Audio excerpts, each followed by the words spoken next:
Terima kasih kepada rakan-rakan tugas di seluruh negara yang membantu untuk memberikan kita gambaran keseluruhan apa yang dihadapi oleh masyarakat pada ketika ini dan juga cerita-cerita dari barisan hadapan. Kepada yang masih engkar PKP, diharapkan anda semua sedar bahawa tindakan anda sebenarnya membahayakan kesihatan umum. Bukan saja diri anda sendiri, bukan saja keluarga anda, tapi masyarakat secara keseluruhan. Dan penting sebenarnya package tadi itu dikongsikan semula. Kenapa sekatan dibuat dan apa antara bidang kuasa pihak berkuasa supaya kita juga faham bagaimana mereka menjalankan tugas kita dan bagaimana kita perlu akur dengan beberapa arahan yang dikeluarkan. Baik, kita juga akan cuba berbicara tentang banyak kali kita dengarkan tentang norma baharu. Dan untuk itu kita juga ingin berbicara dengan Profesor Madya Dr. Nuradli Rizwan Shah Muhammad Dali, seorang penganalisis ekonomi, segala aspek berhubung dengan new normal ataupun kelaziman baharu ini yang akan dihadapi selepas PKP. Sekiranya Prof Madya telah pun berada di talian. Hello, selamat pagi Prof. Selamat pagi. Terima kasih kerana bersama kami Prof di talian. Kalau kita lihat keadaan ekonomi sedunia, mungkin ramai yang berpendapat bahawa keadaan makin bertambah baik kalau melihat pada pasaran saham sedunia seperti New York Stock Exchange dan juga Dow Jones.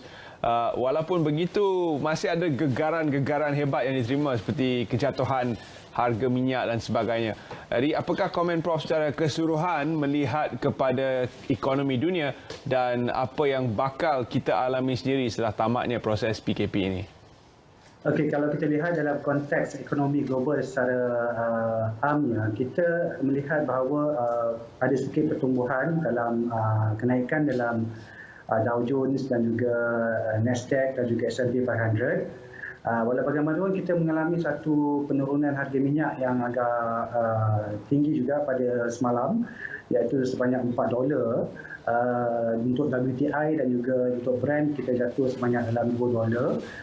Dan ini adalah disebabkan oleh kerisauan kerana tiada permintaan daripada minyak tersebut. Dan untuk mereka ni, pengeluar minyak ni menyimpan minyak, dia akan memerlukan kos yang agak tinggi.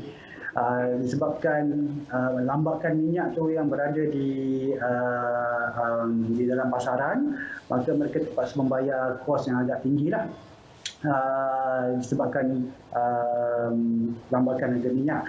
Ini adalah satu norma-norma yang mungkin kita akan lihat selepas ini apabila ianya menjejaskan sedikit sebanyak tentang bagaimana kita hendak berekonomi dan sebagainya. Walaupun saya amat yakin dengan kenyataan daripada IMF yang mengatakan bahawa ekonomi Malaysia akan tumbuh dengan agak cepat, iaitu 9% pada tahun 2021. Dan ini agak memeranjatkan saya jugalah, kerana kebanyakan negara-negara yang maju akan mempunyai pertumbuhan ekonomi yang agak perlahan. Tetapi mereka menjadikan kita akan mengalami satu pertumbuhan ekonomi yang agak cepat pada tahun hadapan. Apakah sebab itu? Apakah yang ada pada Malaysia yang membuatkan kita berbeza daripada negara-negara di rantau ini?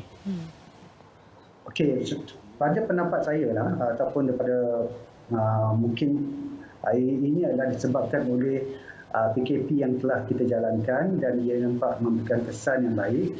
Dan apabila kalau kita dapat lebih cepat untuk pulih daripada COVID-19 ini, kita akan dapat beraktivitas balik ekonomi kita seperti biasa. Walaupun kita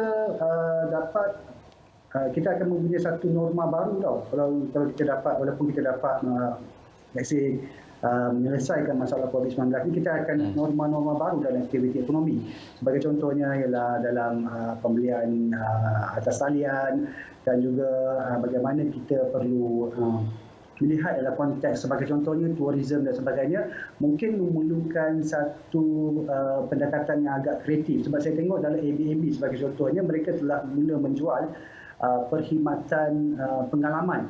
Berbanding daripada orang itu tersebut perlu datang ke negara tersebut, maka mereka hanya memastikan kos di situ untuk memberikan pengalaman tersebut. Jadi orang tak perlu datang. Itu adalah satu mungkin norma-norma baru yang akan berlaku. Tetapi kalau kita lihat dalam konteks pelbagai industri, mungkin kita perlu ada package rangsangan yang boleh diberikan lagi untuk membantu industri-industri tertentu yang teruk terkena landa oleh masalah COVID-19 ini. Prof, keluhan yang sering bila Prof sebut tentang pakej rangsangan, kita tahu tentang subsidi gaji dan berbagai lagi insentif lain. Tapi malahnya sekarang dalam keluhan yang diberikan oleh pihak SME, walaupun mereka ada subsidi-subsidi ini boleh dipohon, institusi keuangan tidak begitu ingin memberikan pinjaman, dan walaupun syarikat-syarikat ini digaranti oleh CGC dan sebagainya. Jadi sekiranya tidak ada dana, subsidi ini hanya boleh membantu untuk seketika saja. Tidak ada funding, jadi perniagaan tidak sustainable. Pandangan Prof bagaimana? Ya, saya setujulah dengan pandangan Margaret kan? Zaliha. Oh, Zaliha, sorry. Ni tak nampak sangat. Ya, sebenarnya pada dalam pandangan saya, kerajaan perlu bertegas kepada institusi-institusi yang memberikan pinjaman kepada SME-SME ini. Sebagai contohnya, kita tengok dalam tourism industry lah. Tourism industry, mereka ada inbound transportation. Inbound transportation, mereka menggunakan bas. Bas ni adalah agak tinggi kos tetapnya. Jadi sekarang ni tiada inbound lah, tak ada orang datang dan sebagainya. Jadi bas ni tetap perlu dibayar. Ini sebagai contoh dia bayar dalam sebulan dalam 14,000 ke 15,000. Tapi disebabkan mereka ni bukannya dengan pembiayaan, bukan dengan bank. Okey, kebanyakan pembiayaan adalah dengan kredit. Ataupun finance company. Jadi finance company atau credit company ini tidak memberikan moratorium. Jadi dia isu dia mesti dia akan mempunyai masalah untuk membayar kos tetap ni. Kos tetap itu bas yang tak berjalan ni tapi masih perlu dibayar. Jadi dalam konteks ini mungkin perlu ada mekanisme yang tadi pembiayaan daripada institusi kewangan yang boleh membantu mereka ini untuk membayar ataupun menstruktur kembali pinjaman, contohnya untuk bas tadi. Okey, jadi dalam konteks ini kerajaan boleh bantulah dalam konteks ini, sebagai contohnya memberikan pembiayaan melalui SME Bank ke ataupun bank-bank yang berkaitan dengan kerajaan untuk membantu SME ini untuk survive balik. Dan ini perlu dilakukan di antara, maksudnya bank pun perlu bekerjasama dengan apa yang disarankan oleh kerajaan. Kalau kita melihat aspek ekonomi, sudah pasti isu pengangguran menjadi salah satu permasalahan yang akan kita hadapi. Di Amerika Syarikat dianggarkan 40 juta rakyat negara itu akan kehilangan punca mata pencaharian, dan di Malaysia walaupun telah terdapat beberapa pakej rangsangan yang menjurus ke arah itu, membantu SME mengekalkan tenaga kerja mereka, kita masih mendengar ada yang telah kehilangan kerja dan sebagainya.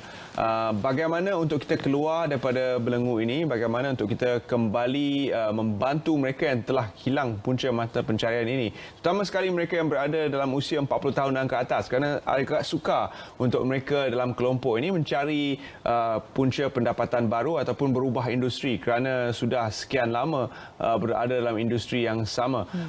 Pandangan Prof berkaitan dengan isu pengangguran yang bakal dihadapi oleh Malaysia setelah tamatnya tempoh PKP ini. Ya, saya setuju dengan Terence. Memang kita akan mengalami masalah pengangguran pada masa akan datang.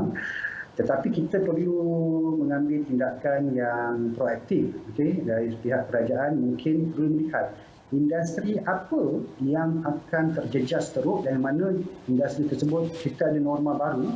Mungkin perlu ada rescaling pertama, dan keduanya kalau terpaksa dia berhentikan kerja, pekerja-pekerja daripada industri-industri yang terjejas teruk itu perlu dipindahkan kepada industri ataupun dipindahkan kepada industri yang sedang maju dalam konteks norma baru ini. Sebagai contohnya dalam konteks norma baru ini, buat masa ini kita melihat industri kesihatan, industri logistik dan sebagainya mempunyai potensi untuk berkembang dan juga industri IT dan sebagainya. Jadi kerajaan mungkin boleh melihat, boleh mengantipasikan bahawa okey, sebagai contoh sebahagian besar pekerja mungkin daripada industri penerbangan dan juga industri pelancongan akan mengalami pengangguran. Jadi mereka ni perlu dipindahkan daripada industri tersebut kepada industri yang akan berkembang maju disebabkan oleh norma-norma baru ini. Itulah mungkin kita boleh lihat dari konteks itu. Prof, soalan terakhir kami pagi ini dalam perutusan khas Yang Amat Perdana Menteri baru ini juga ada menyebut tentang 3 elemen untuk mengembalikan ekonomi kepada asal ataupun memulihkan ataupun memberikan tahap yang lebih baik daripada situasi sekarang, dan salah satunya adalah menggalakkan perbelanjaan domestik ataupun increase domestic spending.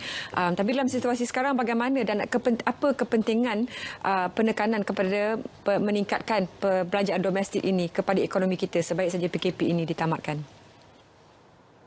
Perbelanjaan domestik, okey, sebenarnya kita dalam satu ekonomi, perbelanjaan daripada kerajaan sebagai contohnya, perbelanjaan itu adalah untuk meningkatkan ekonomi negara.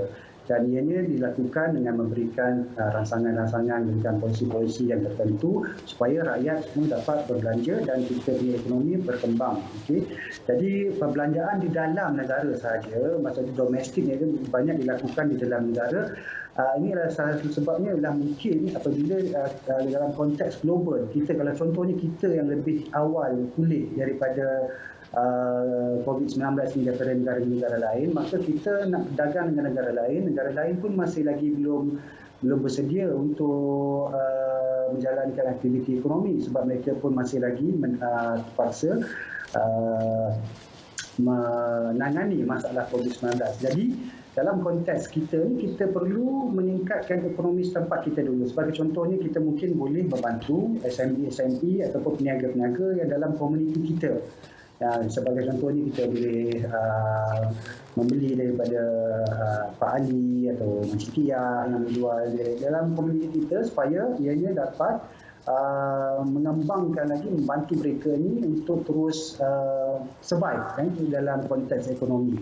Sebab kalau kita yang tidak membantu mereka, tidak menyokong dalam ekonomi domestik atau ekonomi komuniti kita, siapa lagi yang akan boleh membantu?